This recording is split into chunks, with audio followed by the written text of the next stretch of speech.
Thank you, Roger. Aha, here we go. Okay. Good morning, everyone.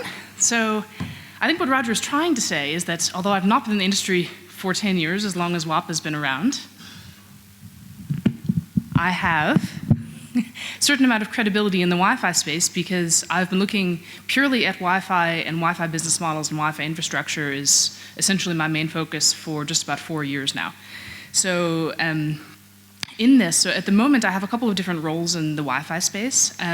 So essentially I'm mainly a consultant at this stage. One of the companies that I consult to is an operator called Liquid Telecom that many of you folks may have heard of. So it's an African operator with network and services ranging from Kenya down to Zimbabwe. And it was announced a couple of months ago that Liquid Telecom has agreed to acquire Neotel, so pending regulatory and competition approval. Liquid Telecom is a company that we'll all be aware of in South Africa as well. I do some other things as well, so I also do some consulting work with a company that's working on the commercialization side of Wi-Fi. So I sit on both the systems integrator side, if you will, as well as on the service provider side. And today's presentation I've actually tailored from the service provider angle, given that this is the WAPA Future Wireless Technologies Forum. So I've presumed that most of the audience is going to be from the operator side or interested in operator business cases, but I will touch on both. So you guys have all seen this before. So we're using the free Wi-Fi today. Who likes free Wi-Fi? Everyone likes free Wi-Fi, right? Yes, okay, that's a truism. So we understand that. The other slide that I like to show is this one, but with battery at the bottom, because the hilarious thing about seeing those old Nokias is that I was just telling Roger, I really, really miss the days when my mobile phone charge would last for days, not 6 hours or 3 hours of heavy usage. It's crazy, absolutely crazy. Anyway, that's a topic for another day. So we all love free Wi-Fi, but it's not that simple. This was a quote from the Wi-Fi Forum's inaugural event about 2 years ago. So I believe Zolani is still the head of broadband for the city of Joburg. So the quote is, "Free Wi-Fi is not free. Someone is always paying for it." Quote number one. Quote number two, this was at the Wireless Broadband Alliance Congress in Liverpool this year that I attended. This is the head of Wi-Fi for BT, British Telecom. And he says, anyone can put up Wi-Fi, free Wi-Fi, job done, but is it sustainable? Next one, same conference, Google. If you don't have any ROI, it's difficult for the players to keep investing in it. Okay, so we all know this story. Who here has actually experimented with trying to create a Wi-Fi business unit or a Wi-Fi business that's self-sustainable by itself? Anyone? How many of you guys have had a roaring success with that? Okay, good, Conrad. So you can come up after and tell us what your secret is. Because I do have a question section at the end, and I'm actually going to ask you, what is your secret? Because it's really easy to identify what are the cost pieces in building a Wi-Fi business and a Wi-Fi network. We know what they are. You have to build infrastructure. Yes, you don't have to pay spectrum license fees. Yes, the infrastructure is relatively inexpensive when you compare it to extraordinarily expensive equipment that mobile operators use that runs in 5G. But you have operating costs, you have site acquisition costs. Don't even get me started about venues that are now wanting you to pay rentals for the privilege of putting up infrastructure in their venue. But you also have bandwidth costs. Now, if you happen to be an operator, if you happen to own the infrastructure, then your bandwidth costs are less, but they're still not zero. And if you're a systems integrator or you're a company that's actually buying bandwidth from other people, then again, depending on where exactly you are in that ecosystem. But my point is your costs are going to range from very high for bandwidth to not zero, right? So even if you're sitting in a position where you own a lot of the infrastructure, the business cases are not slam dunk from a network investment standpoint. So this is a slide, some of you guys have seen this before if you've heard me speak on Wi-Fi. This slide hasn't really changed for the last 2 years in terms of what are some traditional approaches to Wi-Fi business models and where they seem to be going. Where they seem to be going is happening slower than I might have anticipated, but I suppose that's the way it is for an industry. If you can kind of see, again, Tim's point about fiber businesses and potential overinvestment, you may be right, you may be wrong. I think my only comment is you may be wrong about the time frame. sometimes things that, if you see the trends, you think things are going to happen faster than what they actually do, but that doesn't mean you're wrong about the overall trend. So basically, there's 3 different kinds of approaches to making money off a Wi-Fi network. Having the user pay, either directly through buying a data bundle or indirectly through perhaps buying a subscription service for a home connection, or a subscription service something else, maybe a bank, and then now you get public Wi-Fi as part of that. But at the end of the day, the end user is paying either directly or as a matter of churn reduction or differentiation. So that's method number 1. The second method, and this is the one which is used by either standalone Wi-Fi companies or systems integrators because they don't really have another choice, is to make the location pay. So you put together a value proposition for the venue, which can start off, and in some markets in Africa, it is just as simple as your competition doesn't have Wi-Fi, or they have really bad Wi-Fi. You're a business whereby people might actually choose to come to your establishment if you have a service that competitors don't. Put it in, make it work, provide it as an amenity. As the market starts to get more and more penetration of amenity Wi-Fi, more and more venues are providing free Wi-Fi to their patrons, then this kind of ups the ante with regards to what people who are actually trying to sell services to venues have to do. It gets even more complicated where, if you look at the user pays, in some markets, and I have some examples in a couple of slides later, but we've seen this in South Africa for many years now, where if you're trying to sell a service to, say, a shopping center, it's very difficult to sell a service to a shopping center to provide free Wi-Fi to patrons, maybe some analytics about who's kind of coming in and foot traffic and demographics to help them better understand and what's actually the kind of mix of people coming through the center to be able to get better tenants and to explain why the iStore should go here rather than here. It's very difficult to do that when you have service providers who will happily go to that same shopping center and say, no, don't worry about it, we'll put it in for free. Or even better yet, we'll put it in for free and we'll pay you this rental that you seem to think that you deserve because you think we're making a lot of money off it. So it is a fact of life that, again, depending on the market, and some markets you see a lot of this, some markets you actually don't. And I think, again, depending on, it's really this user pays model which has a big impact here. So if you have a service provider for whom they're seeing churn reduction or they're seeing a marketing benefit from having public Wi-Fi, then by all means, it actually makes a lot of sense strategically for that company to go and at their own cost and expense put Wi-Fi into public spaces, because they're not trying to make the Wi-Fi make money directly. They're using it as a loss leader for other kinds of services. So that makes making the venue pay very, very difficult if that's happening a lot in those markets. And I'm not saying that's right or that's wrong. It's just this is a strategic reality. But if that is happening a lot, as has happened in this market and is starting to happen in some other African markets, it makes the life of standalone Wi-Fi companies, small companies, and systems integrators very difficult, because now your market is constrained to venues that are not interesting to the big guys who come do it for free, or to the venues who actually understand that they themselves really want to take on what is a non-trivial cost in order to be able to have a benefit to be able to understand and interact with their patrons better. So if they're perfectly happy to have one service provider come and offer a service for their customers and their customers only, and maybe some limited free for everyone else, that's fine. But if they really want to be able to provide a free service to everyone or use Wi-Fi as a glue medium for something like proximity marketing, for you have an app for your shopping center, you walk in, and because of the fact that there's Wi-Fi, the shopping center can recognize that you're there. Those sorts of solutions exist, but by the way, you can do a lot of that also with other technologies like GPS. So again, there's a heck of a lot of software companies and software solutions in this that are designed for this middle category, but at least in what I've seen, there's a lot more focus on function than actual ROI, which means it works really well and may sell really well in places like Europe and North America, but it's a bit tough and challenging in Africa where there's less money to go around, so we have to be focused more on what is the ROI.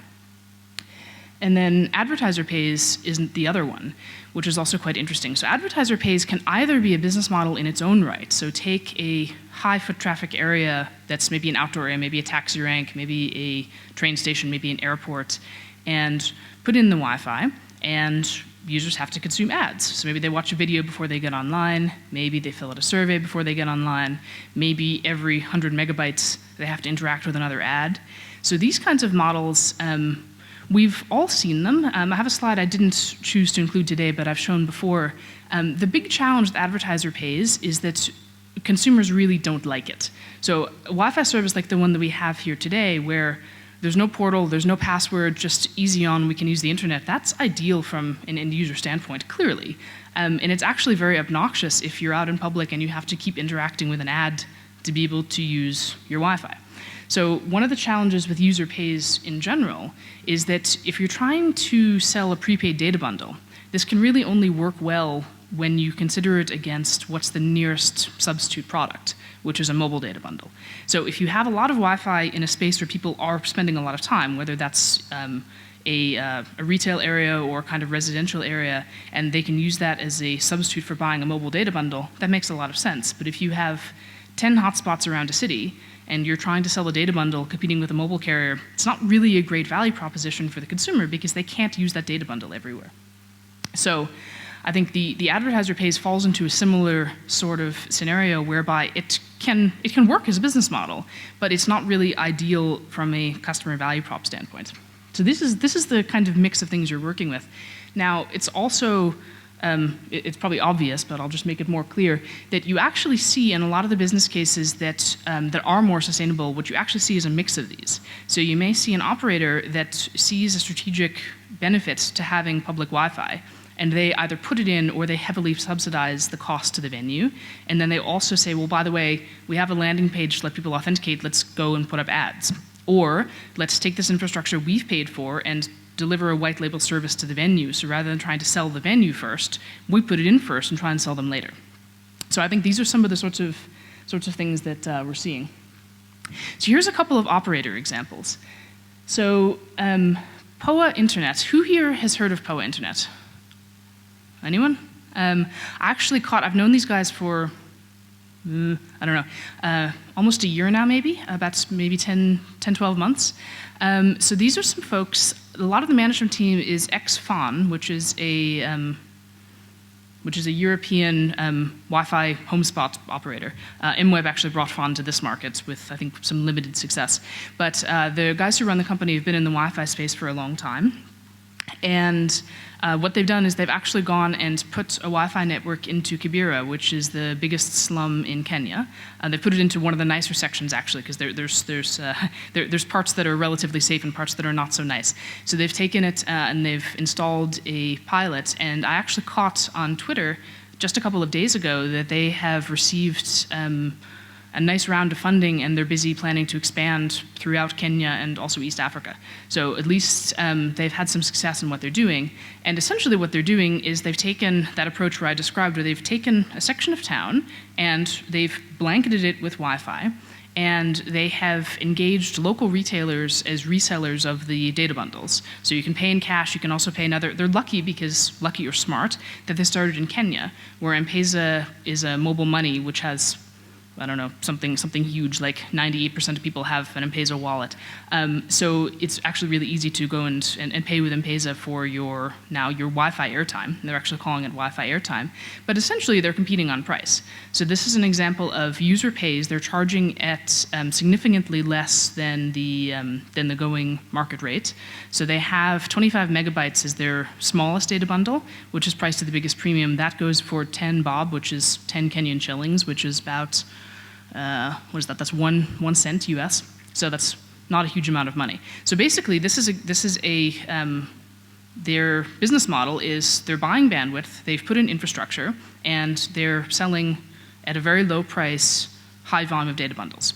And it's clearly working well enough that they've sourced funding to be able to go ahead and expand their operation. So that's POA. Mwingu Wi-Fi is very similar. So who here has heard of Mwingu? They're actually a bit more famous, Roger.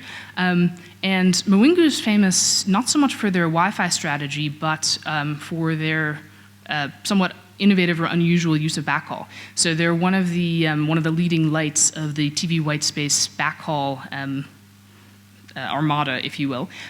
But I'm not going to get into a whole TV white space discussion today because that's a whole other conference presentation.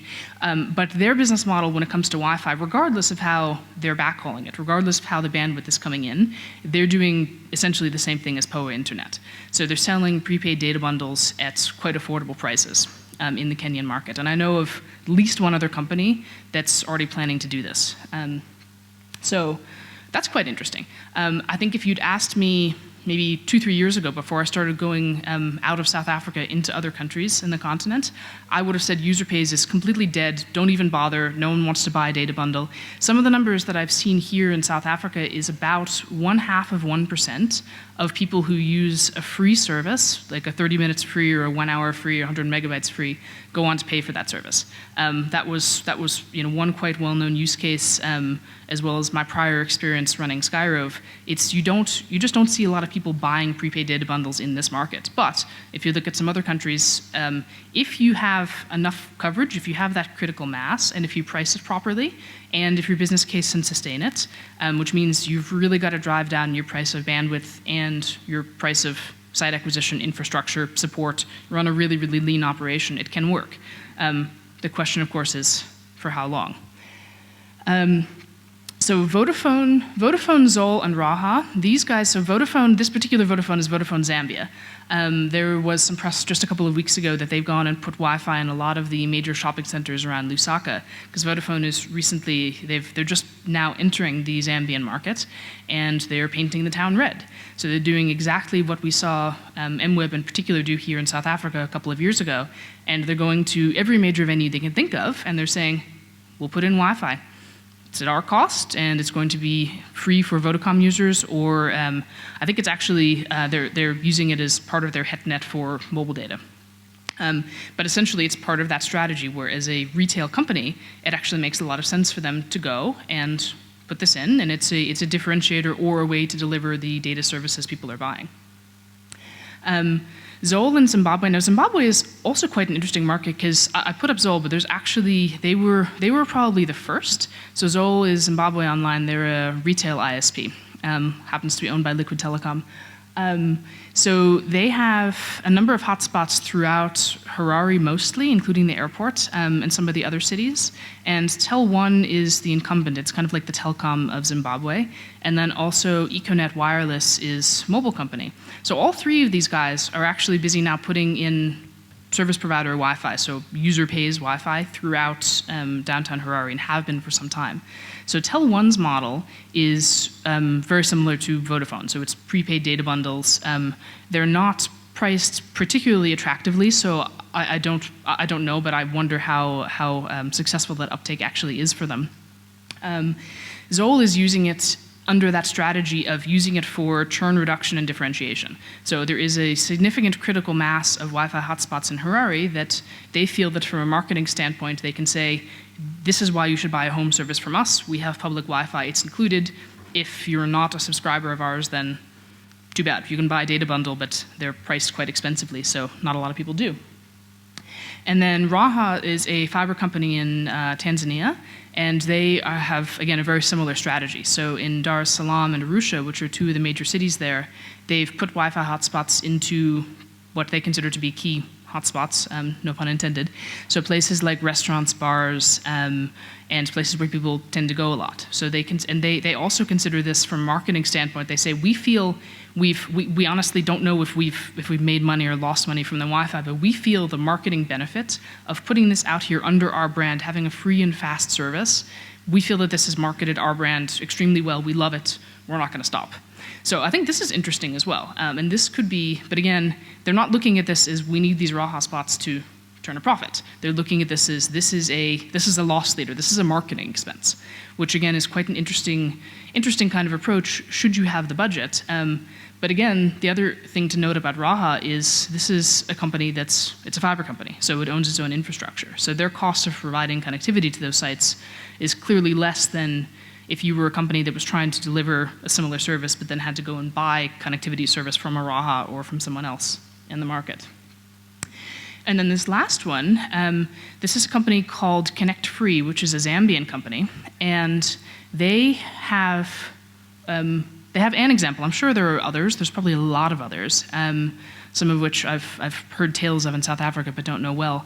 But Connect Free has provided a completely free to the end user, completely ad-supported service in Lusaka for some time now. And this is really interesting because if you speak to them, they give me very interesting numbers, shall we say, about how much revenue is actually possible from an advertising perspective. But again, back to how I can question how sustainable is end user pays Wi-Fi in the long term.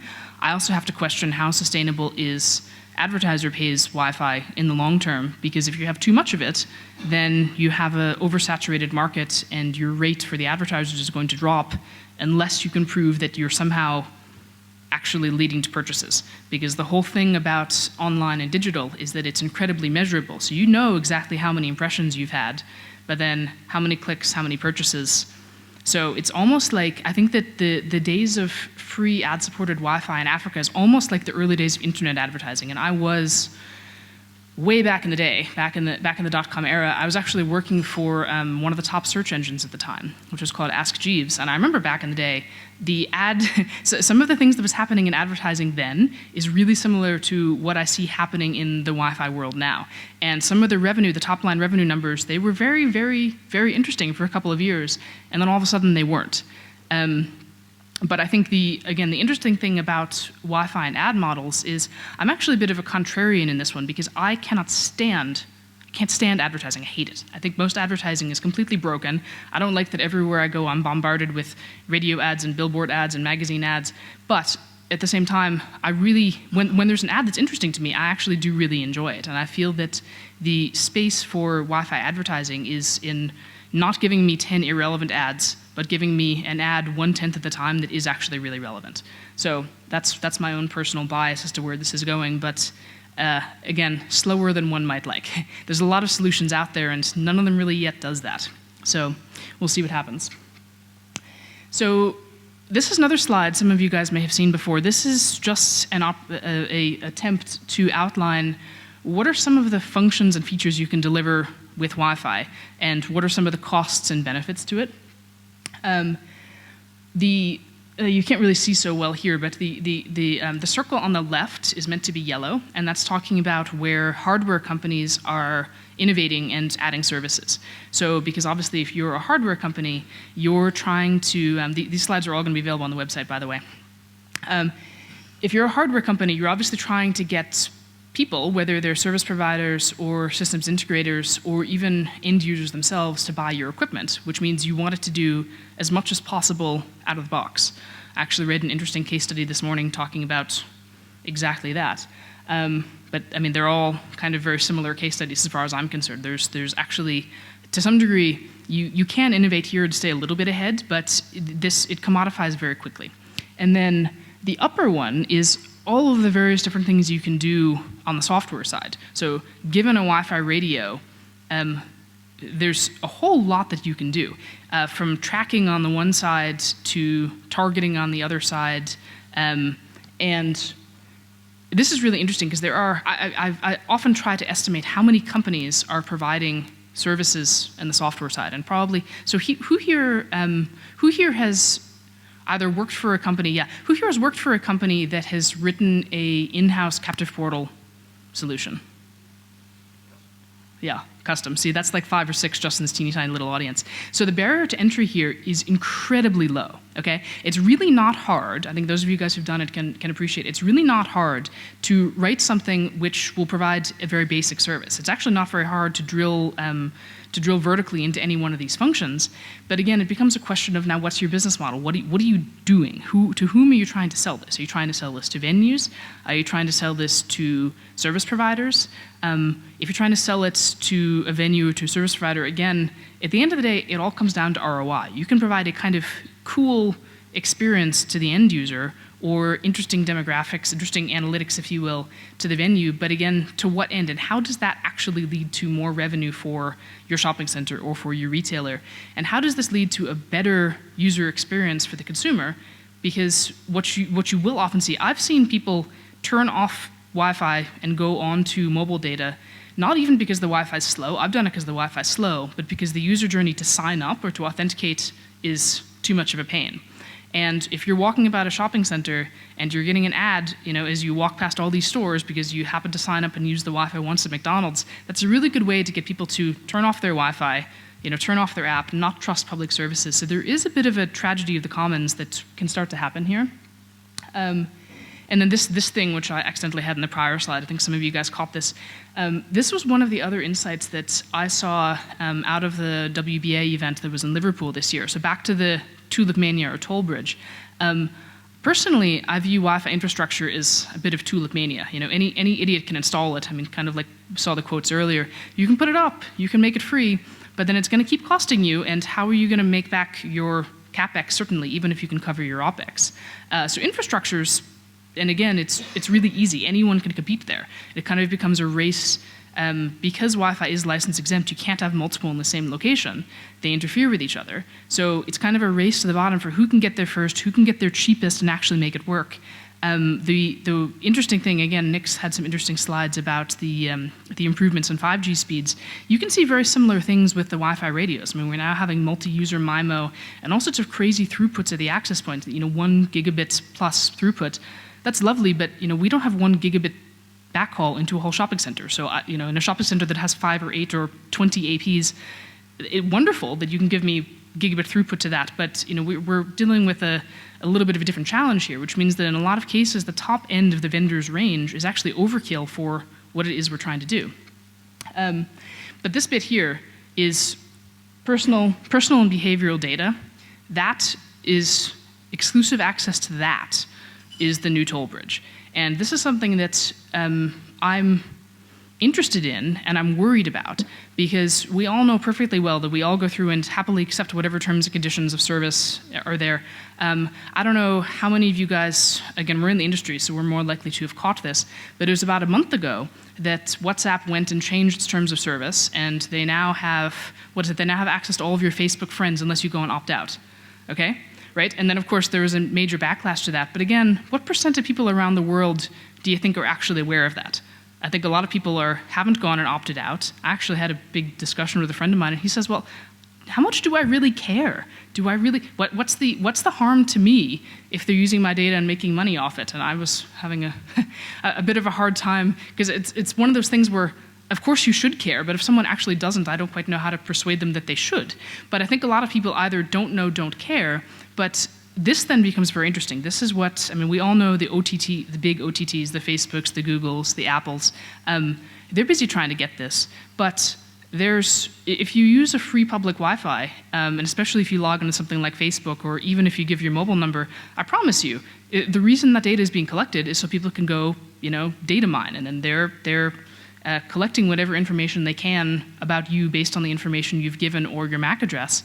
So this is interesting, and I think that this is an area where, obviously, if you're trying to design a service, then I would strongly encourage you to put the user first and take a standpoint that that really respects the fact that if you lose them, if you go too far, yes, you can make money now, but that's actually not the right play in the long term, because it is only a matter of time before you wind up with an overactive regulator. Like we sometimes see the European regulator can get quite heavy-handed, the Rwandan regulator can get quite heavy-handed. It's only a matter of time until a regulator, and even here in South Africa, we're seeing the Film and Publications Board and all this stuff about moderating online content. So it really is only a matter of time, potentially, till a regulator comes down and says, thou shalt not. So presuming that that could be the future, just best to design services that make you money and are adding value and ROI for your customer, whomever that is, but that don't abuse this trust, which is so often abused. So that's my soapbox. So here's some key takeaways. So the first one is easier business models always win. What I mean by this is, if you go back to the slide a couple of slides ago where I talked about the different mix, the user paying, the venue paying, the advertiser paying, if you're counting on more than one of those to make a business model work, it's going to be very difficult to get it to work.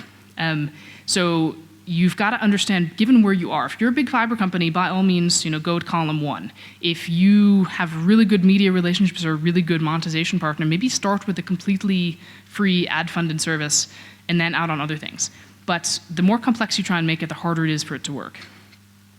There is, in fact, scope for low-cost user-pays models. Even, I think, in this market, if you go into an area that's outside the major metros, you could potentially still do that if there's enough density. But certainly in other parts of the continent, there is still scope for those sorts of services.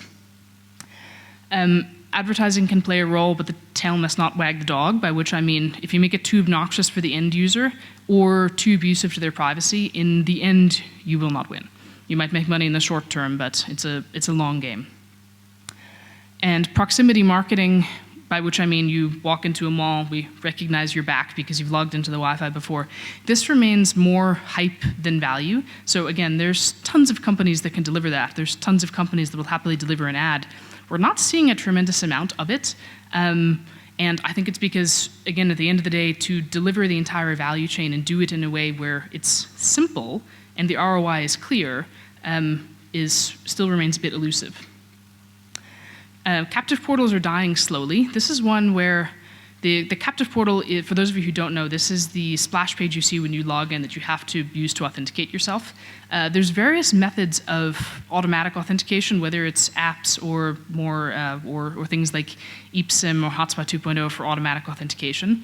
But whether you're talking service provider side or venue side, I think eventually these things will go, or they'll turn into a once-off registration because they're really obnoxious. Just having to connect to a Wi-Fi, open your browser, interact with that page, it's really just a pain, and they will eventually go away, and be replaced with other methods of accomplishing the same thing, of which there are several. But it's happening very, very slowly. I think we'll still be seeing captive portals in 10 years. You never know. I've covered the privacy one at length. I'm not going to beat a dead horse. This next one is interesting. So open data. Who here has heard of open data?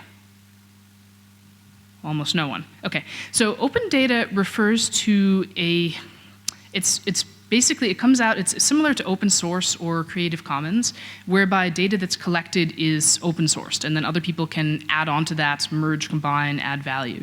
So one of the trends and themes that I saw at the Wireless Broadband Alliance event in Liverpool that had, I don't know, like a dozen cities and 20, 30, 40 service providers, was that especially when you're dealing with government Wi-Fi or city Wi-Fi, municipal Wi-Fi, where there's a public interest and or a public sponsor, then making data back to that toll bridge, making sure that the company that happens to have gotten the tender to build the Wi-Fi network doesn't get the exclusive right to take that citizen data or that consumer data and go on to further monetize it. That's a trend which we're seeing in other countries worldwide, and that makes a whole lot of sense to me, because if it's back to the Warren Buffett point, if it's your infrastructure, if you've paid for it, then yeah, you can, and people will monopolize and exploit that end user data they're getting. But if it's a public benefit, if it's taxpayer funds, then that needs to be shared more broadly. And then finally, partnerships are crucial. So if every company has a core competency, no matter what it is. If you're a software company, that's your core competency. If you're a telco, you're really good at deploying infrastructure and handling customer service. If you're an advertising company, you're really good at doing advertising campaigns. So when you look at this whole mix of business models, there are companies that specialize in various things. There's companies, I mean, obviously if you're a telco, you know what you are, but there are companies that specialize in Wi-Fi software. There are hundreds of them. Unfortunately, that's the problem. It's not like there's 5 and you can say, all right, here's the best one for this. There's more like 500. And then there's companies that specialize in Wi-Fi monetization, for example, or advertising monetization. So the main point I want to make here is that if you're trying to get involved, or if you're either trying to enhance or you're trying to start up Wi-Fi business cases, you really have to just go back to the first point. The easier business models always win. Recognize where you are. Recognize what's going to be the easiest anchor monetization model for you, whether it's your own marketing spend or potentially trying to use a managed Wi-Fi service or a Wi-Fi service that you sell to venues or advertisers. So start with one of those and then build on there, but also identify what you need to really be successful and be quite honest with what you want to be an in-house competency and what you don't. So that is all that I have. Is there any questions? And I do want to pick on Kunrad to tell us what his great success has been. So let's, yeah, Paul, why don't you go, and then we'll have Kunrad explain.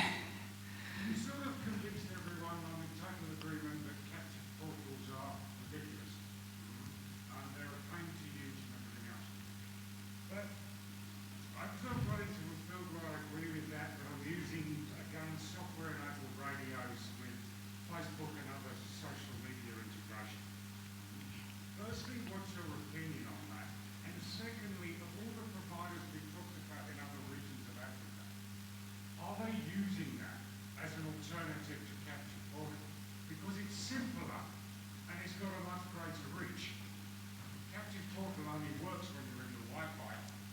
opposed to the Facebook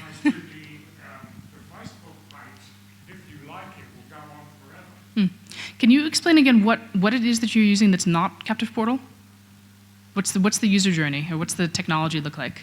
Well, the links are effectively when you log on to the Wi-Fi, you hit a Facebook page. Now that software is embedded in the radio itself, and a variety of radios, which is Ruckus, Samsung, Netgear, the list goes on. And obviously through that can be a landing page of a shopping mall, an individual restaurant, or anything else.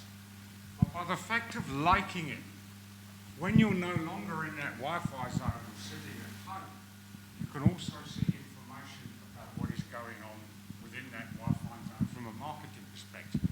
And you log in via your own Wi-Fi Facebook credentials as opposed to the more gritty Captive Portal names. Now to me, it's still marketing, and it may still be irritating, the Facebook page, but it's certainly got to be better from both sides than a conventional Captive Portal. Yeah, so I'm just going to re-paraphrase the question because we're recording the session, and so anyone listening to the recording wouldn't have been able to hear a single word that Paul said. So I'm going to try and summarize that. But essentially, what he's asked is having a web page embedded in the actual access point itself on the firmware, and using a Facebook authentication as a way to gather customer information. What do I think, and isn't that better than a traditional Captive Portal? So I think part of this actually comes down to when we say Captive Portal, what do we mean? I mean, I actually consider that to be a Captive Portal as well, just a Captive Portal that's hosted on the access point rather than hosted in the cloud somewhere or on a controller. And a lot of the Captive Portal software, the good ones out there, they will enable you to have a social login, whether it's Facebook or Twitter or Instagram or what you have. But I think from an end user standpoint, if registration is a form of once off and then later authentication, if that's one of the terms and conditions of service, then certainly clicking, click here to log in with Facebook is going to be a lot easier than having to go enter credentials or enter your mobile phone number. Someone's getting your data some way, somehow. The Facebook, it used to be that through their API, they opened up a whole lot more information by default than what they do now. So from a consumer privacy standpoint, it's better than what it was. I still tend to be, because again, I actually know all of what's possible with maybe not all, but I know a lot of what's possible with the technologies here. I tend to be skeptical about authenticating to these things, and I certainly don't want some restaurant posting on Facebook that I'm at that restaurant, because I happen to be very careful with what I put on Facebook, and I find that sort of thing quite intrusive personally. But again, different people behave differently. But I think my comment about the Captive Portal dying, it will slowly die, because I mean, and again, even that, if you could, rather than go to a web page, if you could just click an app on your phone, an app that you already had on your phone, if your Facebook app could let you authenticate, or your Instagram app, or your WhatsApp app, or your FNB eBucks app, if one of these things could authenticate you rather than you having to go through a web page once off and forever, that's actually much better. So I think, again, the ease of use of the consumer signing on is definitely an important part of the user journey. Now, it's, again, the responsibility of the service provider and whoever is delivering that business model to figure out what they're going to do with that data. But also, by the way, disclosing to the consumer what you're going to do with the data you've collected, I think, is an important thing as well. So, Kunrad. Can we get the mic to Kunrad so Kunrad can actually explain to those people watching the video later what's been his secret to Wi-Fi success? Well, there's no secret, and you touched on it. We're honest, hardworking, humble, down-to-earth, working. Kumbaya. The low-cost user pays model, and that's it. You just have to charge little enough so that it's a no-brainer for people to use your service. So there we go. That's a really great example. I wasn't aware of a really successful one in South Africa on the user pays model. So you have one, and that's great that there's a local example. The thing is just we're on such a small scale. We're in one small town, and people underestimate the scale. I think we've got our heads so far into the future, we're missing the present. And the fact of the matter is the majority of the country don't know what broadband is, because nobody has given it to them. I mean, I think our average revenue per user has been under 150 Rand for over 10 years. And our user base has just been growing exponentially. as fast as we could keep up with putting in infrastructure and upgrading our backhaul, which also we can barely afford at that rate. But so it's low margins but high volume. So here's another interesting one. So in Kenya, I happen to know that the average spend throughout the entire country on mobile data is about 100 shillings per month. That's about $1. So imagine that's about, what is that, about 15 rand. So that's the average. So of course you're having some people spending zero, some people spending a lot more than that.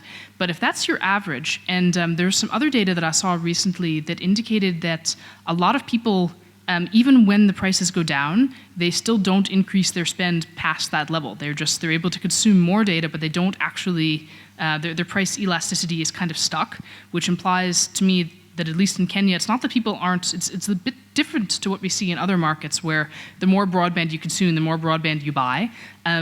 So it implies to me that in that market, for some reason, it must be that the incomes are so low that they just literally, if you're having to choose between food and internet, you actually do choose food and not internet.